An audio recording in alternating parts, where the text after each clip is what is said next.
반갑습니다. 어느새 10월의 마지막 주 오가를 할 차례가 되었습니다. 여러분, 우리가 어린이들에게 학원 보고만 메시지를 전달하는 것은 우리가 성경에 나온 그 7 렘넌트들에게 전달된 그 언약의 흐름처럼 이제 이 시대에 우리에게까지 이 언약의 흐름이 전달되었고요. 그것을 또 다음 세대 하나님이 준비해 놓으신 자, 하나님이 이 시대 준비해 놓으신 남은 자들에게 전달하는 그런 직분입니다. 그렇다면 우리가 때로는 아이들에게 이렇게 복음을 전하고 아이들을 양육하는 것이 힘들게 느껴질 수도 있지만요, 내가 지금 어린아이의 부모로서 또는 교회에서 어린아이를 기르는 주일학교 교사로서 하나님께 쓰임을 받고 있는 겁니다. 우리는 선택을 받은 겁니다. 이 영광스러운 언약의 흐름에 먼저 동참하고 다음 세대 예비된 자에게 또 이 언약의 흐름을 전달하는 가장 영광스러운 직분을 받은 거예요. 오늘 또 여러분 하나님이 주시는 갑절의 영감을 얻으시기를 바랍니다. 기도합니다. 하나님, 은혜를 감사합니다.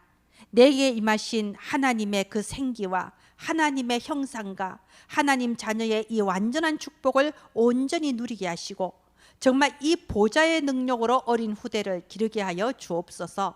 예수님 이름으로 기도합니다. 아멘. 네, 우리 10월의 서론은 집중해야 하는 이유, 이렇게 서론이 되어 있습니다.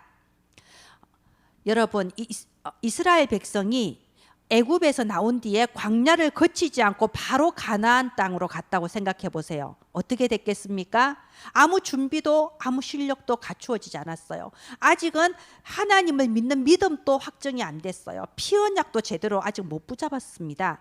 그러면 구원은 받았지만 애굽의 노예에서 가나안의 노예로 직행할 뿐이죠. 그래서 하나님은 광야를 허락하셨습니다. 광야가 쉬운 곳이 아니죠. 언제 외적이 침입할지 모르고 굶어 죽을지도 모르고 너무나도 환경이 아주 어려운 곳이에요. 그런데 이스라엘 백성은 이 광야를 지나가는 그 과정을 통하여서 정말로 우리가 하나님의 자녀구나, 우리는 하나님 백성이구나, 나는 하나님이 주시는 보좌의 능력으로 사는구나, 이걸 체험할 수 있었던 겁니다. 그래서 이 광야는 고난의 시간표가 아니고 믿음의 뿌리를 내리는 시간표고, 저 가나안을 정복할 정복자로서 실력을 준비하는 시간표였던 거죠.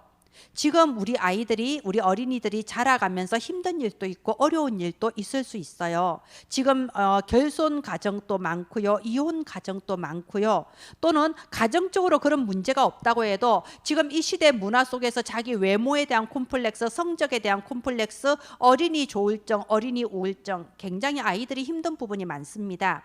그런데 이것을 반드시 전달해야 돼요. 우리가 이 세상에 살아가면서 때로는 힘든 일, 어려운 일도 있을 수 있지만 불신자들은 그냥 그 힘든 일, 어려운 일 때문에 좌절하고 그냥 죽어버릴 수 있어요. 그러나 우리 하나님의 자녀는 이 광야가 내가 죽는 광야가 아니고 내가 실력을 준비하는 광야고 내가 하나님 앞에 믿음의 뿌리를 내리는 그 광야다, 반드시 전달되기를 바랍니다. 그래서 이 서론은 집중해야 하는 이유예요. 우리가 이 광야 같은 이 세상을 살아가면서 오직 집중하지 않으면 이길 수가 없습니다. 지난 그 사과에 나왔던 것처럼 마귀가 세상 임금 노릇을 하는 악한 세상 아닙니까? 집중해야 됩니다. 하나님이 위로부터 주시는 이 힘을 얻어서 내가 먼저 영적 상태가 재창조되고 내 주변의 모든 흑암이 무너지고 이제는 하나님의 분명한 뜻을 찾아 정확한 시작을 할 수 있는 거, 이제는 하나님 말씀 붙잡고 정시기도하면서 내 영적 상태가 치유되고 하나님이 주시는 보좌의 능력, 근원적인 축복을 누리게 하는 것, 그게 바로 집중해야 하는 이유입니다. 그래서 집중할 때에 말씀대로 우리 렘넌트들이 237 나라 살릴 플랫폼이요, 파수망대요, 안테나인 거죠. 그리스도께 집중함으로써 참으로 이 남은 세계복음화 시대에 플랫폼, 파수망대, 안테나로 준비되는 우리 10월이 되기를 바랍니다. 10월의 공가는 5 공가로 이렇게 제시되어 있는데요. 이렇게 그리스도께 집중을 하지 못할 때에 이 세상을 살아가면서 세상 문화에 휩쓸려 버리고 이 사탄의 속임수에 속아 버리고, 그러니까 구원은 받았지만 육신적인 질문을 해대는 거예요. 구원은 받았지만 육에 속한 자이고 이 육신적인 질문을 자꾸 하는 게 10월 공가의 내용들이었죠. 그래서 작은 자의 질문을 하게 되고요, 복음 없는 사람들의 질문과 예수님의 대답. 그래서 예수님이 직접 이 복음이 무엇인가 이렇게 포도원 비유를 통해서 가르쳐 주셨죠. 그리고 또 예루살렘에 들어가서 열매 없는 그 이스라엘의 미래를 보면서 무화과 나무를 저주하셨죠. 그러면서 이 악한 포도원 농부의 비유를 드시면서 이 세상이 이렇게 복음을 거부하는 악한 세상인 것을 알려주셨어요. 그리고 오늘 드디어 마지막 오가, 예수님의 마무리 가르침, 이 오가를 할 차례입니다. 먼저 일대지 보도록 하겠습니다. 예수님께서는 혼인잔치 비유를 통해서 알려주셨어요. 우리가 정말 이 복음을 이해하기가 어렵습니다. 우리가 항상 복음의 은혜 속에 있으면서도 사실은 복음을 잘 몰라요. 저도 잘 모릅니다. 그렇기 때문에 예수님은요, 여러 가지 예화를 들어서 우리에게 복음에 대해서 알려주셨어요. 이 혼인잔치 비유를 통해서 또 이 놀라운 사실을 알려주셨어요. 혼인잔치 스토리를 한번 볼까요? 여러분, 우리가 스토리 교육이 굉장히 효과가 좋다고 하죠. 우리 아이들에게 여러 가지 예화, 재미있는 이야기로 이렇게 전달을 했을 때 뭐 성경은 기억을 못해도 이 예화는 어른이 돼서까지 다 기억을 하거든요. 이번에 이 혼인잔치 비유를 통해서 재미있게 좀 이야기를 해주시기 바랍니다. 어떤 임금이 크게 잔치를 열었어요. 그리고 주변에 있는 사람들을 다 초청했는데 이 사람들이 안 오는 겁니다. 뭐 안 올 수밖에 없는 자기들만의 사정이 있었겠죠. 이게 뭘 의미하나요? 왜 혼인잔치에 오지 않나요? 이 사람들은 자기들의 그 전통과 율법이 중요한 거예요. 지금 유대인들, 바리새인들 말씀하신 거예요. 자기들의 그 전통과 율법이 너무나도 중요해서 예수 그리스도의 복음을 받아들이지를 않는 겁니다. 그래서 혼인잔치에 안 온다는 얘기를 하는 거예요. 자, 그래서 어떻게 됐나요? 이 임금이 분노하여서 이제 하인들한테 시키기를, 나가서 누구든지 데리고 와라. 지나가는 사람들, 뭐 아무 관련 없는 사람들 나가서 뭐 누구든지 어느 누구나 오시오, 다 오시오, 이러면서 막 데리고 오게 한 거예요. 그래서 혼인잔치 자리가 가득 차게 됐습니다. 여러분, 이게 뭘 의미하나요? 예수 그리스도께서 죽으시고 부활하심으로써 새로운 세계복음화 시대가 열린 겁니다. 신약 시대가 열린 거죠. 그래서 사도행전에 나온 것처럼 이방 나라로 이 복음이 막 전파되기 시작한 거예요. 사실은 저희 같은 한국 사람은 이방인 아닙니까? 그런데 전에는 복음들을 들을 수 없었던, 전에는 구원받을 수 없었던 이방인들에게 복음의 문이 확 열려서 우리가 다 생명받고 다 살아나게 된 거예요. 바로 이걸 말하는 겁니다. 그렇게 해서 혼인잔치 자리에 가득 찼는데요, 갑자기 이제 놀라운 사건이 벌어지죠. 이 주인이 어떤 사람한테 가서 그래요. 왜 당신은 예복을 입지 않았냐? 그리고는 이 예복을 입지 않은 사람을 하인들한테 시켜서 쫓아내고 매로 때리게 만들어요. 여러분, 이게 뭘 말하나요? 예복을 입지 않았다. 이 예복이 뭔데요? 이 예복이 뭔지 아이들한테 한번 질문을 해보세요. 어떤 사람은 천국 잔치에 갈 수 있고 어떤 사람은 천국 잔치에서 쫓겨납니다. 그 기준이 되는 예복이 뭡니까? 바로 예수 그리스도, 복음이죠. 예수가 참 선지자, 참 제사장, 참 왕, 유일하신 그리스도이심을 믿고 내 마음에 영접한 사람, 예수 그리스도 피 언약 붙잡은 사람이 바로 예복을 입은 거죠. 그래서 우리가 찬송가 259장에 보면요, 저 천국에 들어갈 예복이 준비됐느냐, 가사가 그렇게 돼 있잖아요. 다른 예복이 아닙니다.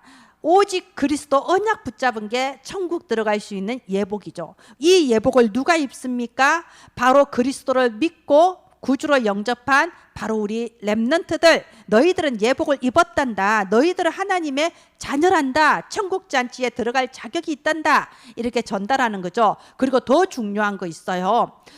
마지막에 14절에 이렇게 말씀하셨어요. 청함을 받은 자는 많되 택함을 입은 자는 적으니라. 이게 무슨 뜻인가요? 자, 누가 그리스도를 영접할 수 있습니까? 우리가 막 이렇게 알아들을 수 있게 설명해주고 막 이렇게 사정을 하면 그 사람이 영접합니까?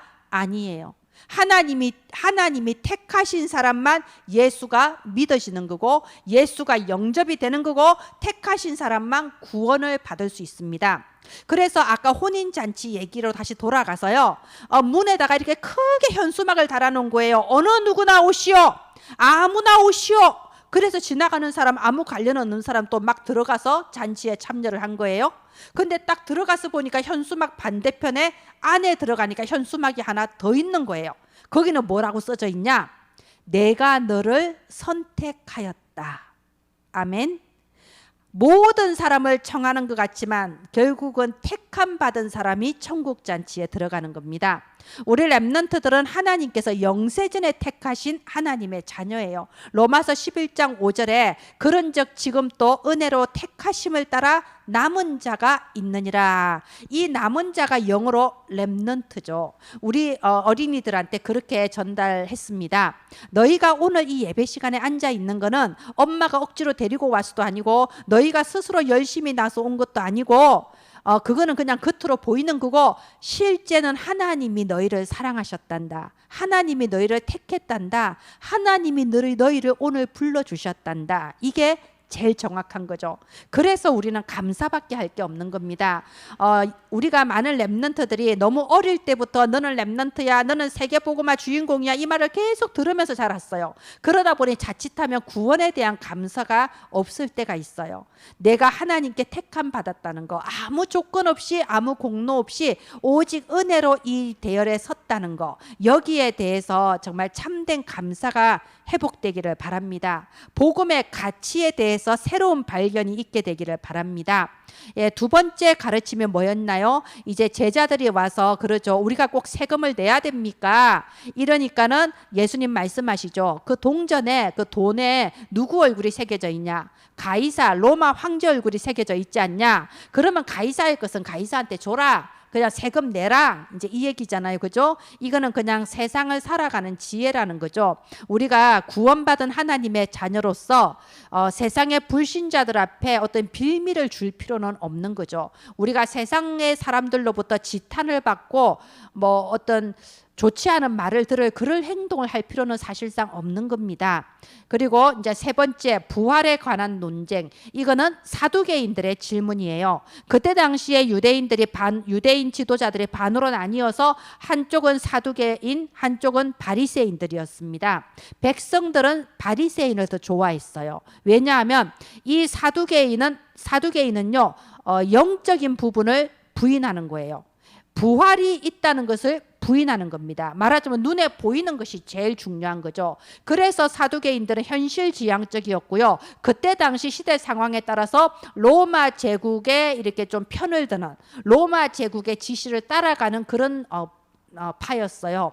그래서 백성들은 사두개인 파를 별로 안 좋아했습니다. 그때 인기 있었던 건 바리새인파죠. 이 바리새파는 완전히 세상과 종교를 분리를 시켜서 우리는 좀 다르다, 우리는 세상법을 따라갈 수 없다, 이렇게 오직 율법을 1.1획도 어기지 않고 다 우리는 지키겠다, 이런 율법적인 게 바리새파였던 거예요. 그러니까는 백성들이 봤을 때는 바리새파가 더 올바르게 보였던 거죠. 자, 이 부활을 믿지 않는, 즉 다시 말해 영적 세계를 알지 못하는 이 사두개인이 질문을 한 겁니다. 예수님한테 아주 합리적인 것 같은 질문을 했죠. 아시다시피 그 이스라엘에는 계대 결혼이라는 제도가 있습니다. 말하자면 결혼을 했는데 이 형이 일찍 죽으면 시동생이 형수를 책임지는 거예요. 그래서 시동생과 또 결혼을 하는 겁니다. 그래서 이제 그 형수가 아이를 낳으면 그거는 시동생의 아이가 아니고 죽은 형의 아이가 되는 거죠. 이게 말하자면 이 언약의 씨를 이어나가게 하시는 그 하나님의 열심히 나와 있는 그런 율법이에요. 자, 그런데 우리 성경에 나와 있듯이 경건의 모양은 있으나 경건의 능력은 없는 자라. 이 율법은 아는데 그 율법을 주신 이유는 모르는 거죠. 언약의 이 씨를 이어나가시는 그 하나님의 열심은 알지를 못하는 거죠. 그래서 그걸 가지고 얘기하는 거예요. 예수님, 만약에 형이 죽어서 시동생이 결혼했는데 또 이 시동생도 죽어서 또 그 다음 시동생이 또 결혼하고, 그래서 총 형제 7가 다 결혼을 했다면 나중에 부활을 하게 되면 이 여자는 그 7형제 중에 누구의 부인이 됩니까? 이런 질문을 한 거예요. 자, 이게 뭔가요? 영적 세계를 알지 못하는 거예요. 도통 모르는 거예요. 영적인 것을 육신적인 기준을 가지고 해석을 하려고 하니까 처음부터 끝까지 맞는 게 하나도 없는 겁니다. 여러분, 제가 보면요, 이단들이 하는 말을 들어봐도 그렇고요, 이 세상 지식인들이 하는 말을 들어봐도 그렇고요, 영적인 세계를 육신적으로 해석하는 사람들이 너무 많아요. 그러니까 성경 말씀을 믿을 수도 없고 자기들은 이해가 안 되는 겁니다. 그래서 영적 세계를 모르기 때문에 하늘 보좌의 이 어마어마한 축복도 알지를 못하는 거예요. 우리가 기도했을 때 천군 천사 하늘 군대가 움직인다, 우리가 예수 이름으로 기도했을 때 모든 흑암이 무너진다, 이런 영적 세계 믿어지지도 않고 누려지지도 못하는 거죠. 우리 렘넌트들은 하나님 자녀의 신분 권세, 시공간을 초월하여 237의 빛을 비추게 하시는 보좌의 능력을 실제로 누리고 이 보좌의 능력으로 237을 살리는 서밋들입니다. 예, 그리고 네 번째가 가장 큰 계명이라는 제목입니다. 이제는 바리새인들이 나와요. 아까는 사두개인들이 질문했고요, 이번에는 바리새인들이 나왔습니다. 바리새인들의 최관심사는 율법 아닙니까? 그래서 딱 나와서 이렇게 묻는 거예요. 예수님, 당신은 저 많은 구약의 저 많은 계명들 중에서 어떤 게 가장 큰 계명이라고 생각합니까? 이게 뭐죠? 종교적인 질문을 한 거예요. 말하자면 율법적인 질문을 한 거예요. 하나님은 우리한테 많은 계명을 주셨고 이걸 다 지켜야 된다. 그러면 그 중에 제일 중요한 게 어떤 거냐? 당신 한번 말해봐라. 율법 논쟁을 하려고 한 거예요. 근데 예수님이 뭐라고 하셨습니까? 가장 큰 계명은 사랑이라고 했습니다. 사랑. 예, 이 사랑은 어떤 사랑을 말하는 걸까요? 사랑은 요한일서 4장 부분에 많이 나와 있습니다. 고린도전서 13장에도 나와 있습니다. 믿음, 소망, 사랑, 이 세 가지는 항상 있을 것인데 그 중에 제일 큰 것은 사랑이라고 했죠. 이 사랑은 첫 번째 하나님 사랑입니다. 두 번째 영혼 사랑입니다.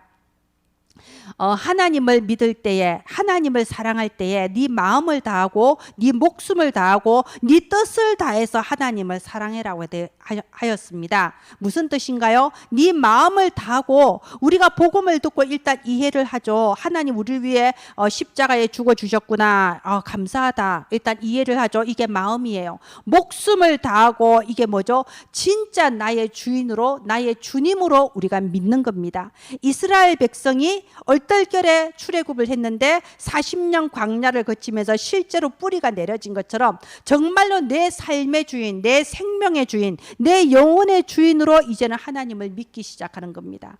뜻을 다하여는 무슨 뜻이죠? 이제는 이 뜻은 의지를 말하는 거예요. 내가 내 의지를 가지고 내 삶의 변화가 일어나기 시작하는 겁니다. 처음에는 은혜로 복음으로 구원받았는데 하나님에 대한 사랑이 뿌리를 내리면서 이제는 내가 전보다 좀 더 정결하게 복음적인 경건이 이루어지기 시작하는 거죠. 이제는 복음적인 규모가 이제는 갖추어지기 시작하는 거죠. 네 마음을 다하고 네 목숨을 다하고 네 뜻을 다하여 하나님을 사랑하라. 이 부분이 저는 우리 렘넌트들한테 중요하게 전달돼야 된다고 봐요. 두 번째 사랑은 뭐죠? 내 이웃을 사랑해라 라고 했습니다. 이게 영혼 사랑이죠. 요한일서 4장에 나와 있습니다. 너희가 네 곁에 있는 이웃도, 네 형제도 사랑하지 않으면서 하나님을 사랑한다고 하면 그게 거짓말이 아니냐? 예, 맞습니다. 눈에 보이는 내 형제도 사랑을 못하면서 안 보이는 하나님을 사랑한다, 자기 착각일 수 있어요. 우리가 정말로 이 복음을 사랑한다면 복음 하나 없어 죽어가고 있는 내 곁의 사람들을 위해 우리가 복음 전해야 됩니다. 영혼 사랑은 전도와 선교예요. 하나님 사랑, 영혼 사랑, 이것이 가장 큰 계명이라고 예수님이 직접 가르쳐 주셨습니다. 그리고 또 다윗의 자손, 이 부분에 대해서 나오죠. 예수님께서 그리스도가 누구의 자손이냐? 그러니까 바리새인들이 구약에 나와 있는 그 내용 그대로 다윗의 자손이라고 대답했어요. 그러니까 또 예수님이 묻죠. 다윗이 이 그리스도를 보고 주라고 했는데 그러면 어떻게 되는 거냐? 이렇게 물었습니다. 이게 사도행전에도 나오고요, 또 시편에도 나오는데요. 주께서 내 주에게, 이렇게 돼 있거든요. 말하자면은 이 다윗의 자손 그리스도이지만 다윗조차도 그리스도를 향하여 내 주여라고 불렀습니다. 바리새인들이 왜 이 부분에 대해서 대답하지 못했을까요? 그렇게 구약율법을 줄줄줄 다 꿰고 있는 사람들이 왜 그럴까요? 네, 가장 중요한 그리스도에 대해서 몰랐기 때문에 그렇습니다. 이 예수 그리스도를 육신적으로는 다윗의 자손이지만 영적으로는 영세전부터 계신 하나님이세요. 창조전부터 계신 하나님이십니다. 아까 말씀드린 것처럼 종교인들이나 이단 사이비들, 세상의 지식인들은 영적인 것을 육신적인 것으로 해석을 하려고 그래요. 그러니까 아무것도 모르는 영적인 무지함에 영적인 바보가 되어버리는 거예요. 예수 그리스도는 영세전부터 이 땅을 창조하시는 그때부터 계신 영세전 하나님, 창조주 하나님, 근본 하나님의 본체이십니다. 그분이 우리를 구원하시기 위해 성육신하여 이 땅에 오셨고 그분이 죽으시고 부활하심으로써 이 복음을 완성하셨습니다. 우리에게 구원의 길을 열어주셨습니다. 지금 또 세계복음화를 이루고 계시고 땅끝까지 복음이 증거되는 날 재림주로서 다시 오시는 예수 그리스도입니다. 그래서 우리 렘넌트들이 이 세상을 살아갈 때에, 광야 같은 세상을 살아갈 때에 이 그리스도께 집중을 하지 않으면 이 세상을 살릴 수가 없습니다. 이 세상을 이길 수도 없고 이 세상을 살릴 수도 없습니다. 그래서 우리 렘넌트들 결론, 기도를 실제로 체험하자는 겁니다. 서론에 나온 대로 말씀을 붙잡고 정시기도, 특별기도, 집중기도, 이렇게 기도를 실제로 체험하면서 정말 예수 그리스도께 집중할 때에 이 세상에서 승리할 뿐만이 아니고 이 세상을 살리는 렘넌트의 서밋, 실제로 메시지만이 아니고 내게 실제로 성취되는 237 나라의 플랫폼, 237 나라의 워치타워, 237 나라의 안테나로 하나님이 세워주실 줄을 믿습니다. 네, 이 학원보고만 메시지가 우리 렘넌트들한테 전달될 수 있도록 저희가 이 학원보고마 PPT를 매주 어린이 성교구 홈페이지에 업로드하고 있습니다. 여러분 다운받으셔서 여러분의 사역에 활용해 주시기를 바랍니다. 저와 여러분의 이 현장의 헌신을 통하여서 정말 237 나라를 살릴 렘넌트 서밋, 렘넌트 플랫폼, 렘넌트 워치타워, 그리고 렘넌트 안테나가 세워질 줄을 믿습니다. 기도합니다. 하나님 아버지 은혜를 감사합니다. 지금 또 전국과 세계에서 귀한 후대를 기르는 일을 위해 고민하며 기도하며 집중하는 모든 사역자와 부모 교사들에게 성령의 충만함을 부어 주시옵소서. 살아계신 주 예수님 이름으로 기도합니다. 아멘. 감사합니다.